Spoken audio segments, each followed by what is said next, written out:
안녕하십니까. 혼란한 정치 시사 이슈를 술술 풀어보는 송국근 혼술이 보내드리는 대선판 들여다보기 대들보 9월 15일 수요일에 인사드립니다. 자, 오늘 국민의힘 경선 후보들 1차 컷오프가 있었죠. 일반 국민 여론조사 80% 그리고 당원 여론조사 20%를 반영을 했는데 일단 8강을 뽑았습니다. 8강에는 윤석열, 홍준표, 유승민, 최재형, 황교안, 원희룡, 하태경, 안상수 이렇게 8강에 들어갔습니다. 3명이 탈락했죠. 장기표, 박진, 장성민 후보는 탈락을 했습니다. 자, 이 공직선거법에 따라서 이 8강에 들어간 후보들 어떤 순위와 득표율은 공개할 수가 없습니다. 그래서 국민의힘도 오늘 이 순위, 이 득표율은 공개하지 않았고, 저도 지금 성적표, 이 여론조사 결과를 갖고 있지만 이것을 공개해드리지는 못합니다. 그리고 정치권 주변에서는 이미 성적표가 지금 다 다니고 있는데 지금까지 나왔던 일반 여론조사 경향을 파악하기 위해서 실시한 여론조사 업체에서 계속 하루에 한 2개씩 여론조사 결과가 쏟아져 나왔죠. 그 여론조사의 큰 줄기와 다르지 않습니다. 그다지 다르지 않습니다. 그런 경향이 그대로 나왔고, 지금까지 일반 국민 여론조사, 여기서는 홍준표가 추격을 해서 골든 크로스가 됐다. 홍준표가 윤석열을 앞질렀다. 이런 결과도 나왔죠.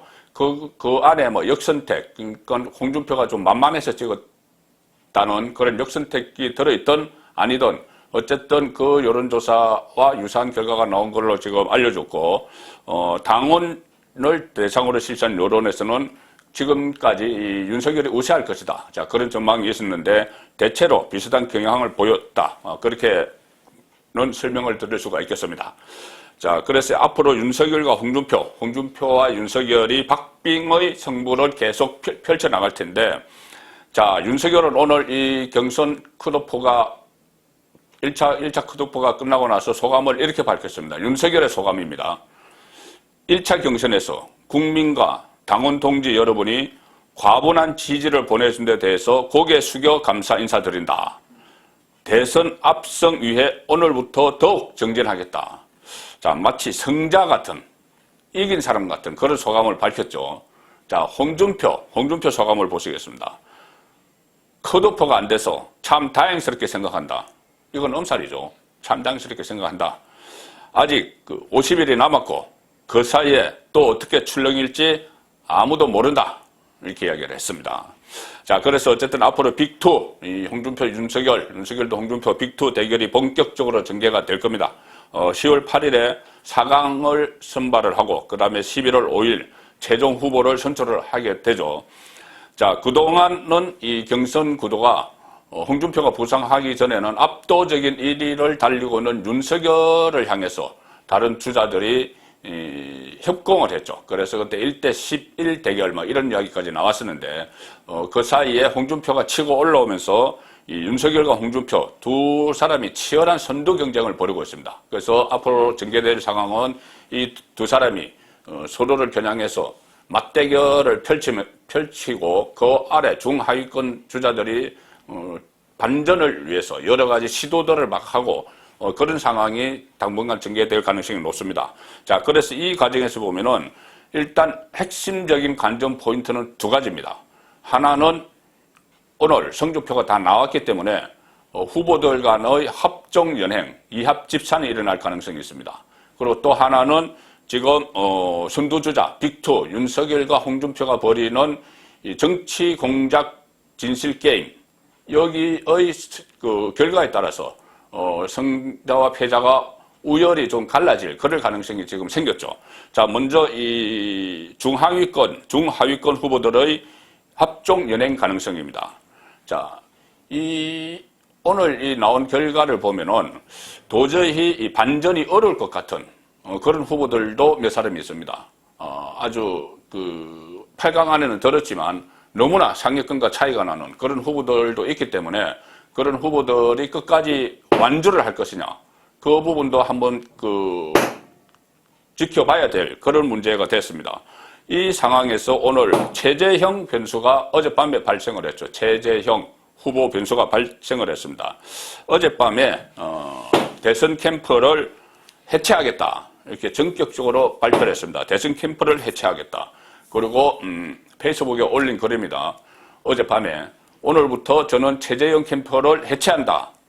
대선 레이스를 포기하는 것이 아니라 대선 레이스에서 성공하기 위하여 새로운 방법으로 새로운 길을 가려고 한다. 이렇게 선언을 했습니다.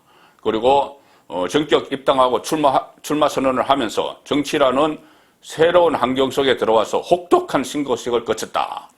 그리고 주변에 있던 기성 정치인들에게 많이 의존하게 됐다. 후회를 하고 있는 것이죠. 그러면서 그런 과정에서 저에 대한 국민의 기대는 점점 식어갔고 오늘날과 같은 상황에 직면하게 됐다. 자, 오늘날과 같은 상황에 직면하게 됐다.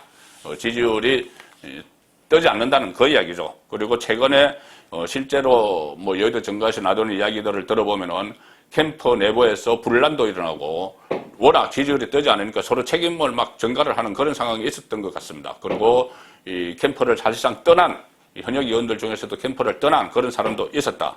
그래서 아마 여기에 대해서 상당히 최재형 후보가 실망감과 이런 것을 느꼈지 않나. 자, 그런 생각이 듭니다. 그런데 일단은 최재형 후보가 대선 페이스를 뭐 포기한 것은 아니다. 이렇게 강조를 했습니다.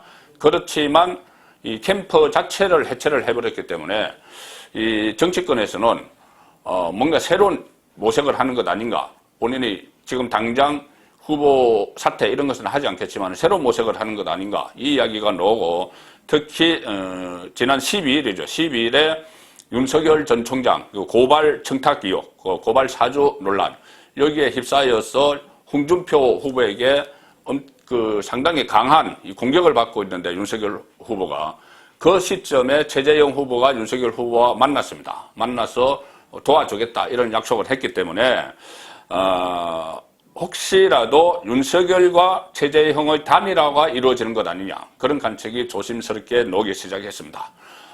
윤석열, 최재형 두 후보는 공통점이 있죠. 다 문재인 정권에서 발탁이 됐습니다. 발탁이 됐는데 문재인 정권의 이 권력형 비리 의혹, 살아있는 권력에 대해서 수사를 하고 감사를 하다가 탄압을 받고 두 사람 다 임기제 검찰총장 감사원장이었는데 임기를 채우기 전에 물러났고 물러나서 국민의힘 대선 후보로 뛰고 있고 이런 공통점이 있습니다. 그래서 아마도 최재형 원장과 윤석열 후보가 단일화를 모색할 수도 있다. 그리고 그 매개체는 두 사람이 공통적으로 가지고 있는 특장점이죠. 문재인 정권 심판론. 이것을 매개로 단일화를 이루는 것 아니냐. 자, 이런 관측이 나오고 있습니다. 그리고 또 일부 후보, 다른 후보들도 도저히 반전이 어려운 이런 성적표를 받아들였기 때문에 이 레이스를 완주할지, 중간에 포기할지, 포기하면은 어느 유력 후보의 소를 들어줄지, 자, 그런 부분들도 지금부터 지켜봐야 될 부분입니다. 아마도 2차 컷오프, 4강을 뽑는 2차 컷오프가 그 시점 되면은 어느 정도 이것도 좀 윤곽이 드러날 그럴 가능성이 있습니다. 자, 이렇게 이 후보들 간의 합종 연행, 이것은 구도의 문제죠. 구도의 문제인데, 윤석열, 홍준표 맞대결, 이 부분은 실전입니다. 실전에서 지금 두 사람이 치열하게 맞붙어 있는데, 내일부터, TV 토론회가 열립니다. 모두 6차례, 2차 예비경선에서 6차례 TV 토론이 열리는데, 이 자리에서, 우열이 상당히 가려질 가능성이 높습니다. 그리고 지금 확실한, 분명한 전선이 하나 형성이 되어 있죠. 전선. 박지원, 조성은 롯데호텔 모임 자리에, 만난 자리에 홍준표 캠프 사람이 참석을 했느냐, 안 했느냐, 이것을 놓고 양쪽이 진실 공방을 벌이고 있습니다. 만약에 홍준표 캠프 사람이, 비단 이 롯데호텔 모임이 아니더라도 이 박지원 국정원장이나 아니면은 이 조성은 씨와 다른 루트를 통해서라도 접촉이 조금이라도 있었다면은 이것은 홍준표 후보에게 엄청난 타격이 되겠죠. 뭐 타격이 되는 정도가 아니라 만약에 그런 접촉이 있었다면은 후보직을 유지하기조차 어려울지도 모릅니다.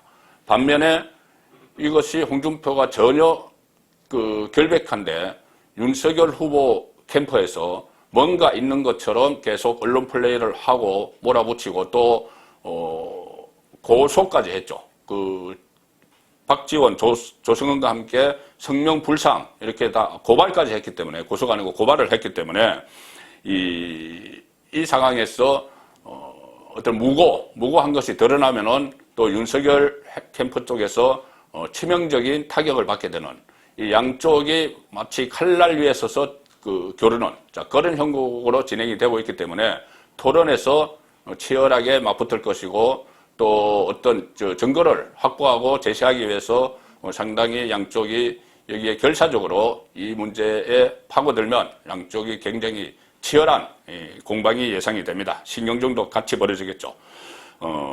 자, 이런 상황에서 홍준표는 오늘 상당히 윤석열에 대해서 직격탄을 날리고 경고를 했습니다. 한 번만 더 내 캠프를 음해하면은 그때는 각오하시라. 이렇게 윤석열에 경고를 했고, 여기에 대해서 윤석열 그 후보는 지금은 홍준표를 공격하지 않고 박지원만 계속 공격합니다. 그런데 캠프 안에서는, 윤석열 캠프 안에서는 계속 홍준표 캠프 사람이 이 정치 공작에 연루되어 있다, 이런 의혹을 제기를 하고 있기 때문에 두 진영의, 양쪽 두 후보 또 양쪽 진영의 치열한 경쟁이 지금부터 시작됐다. 그렇게 지금까지 오늘 현재 대선판을 정리를 할 수가 있겠습니다. 송국근의 대들보였습니다.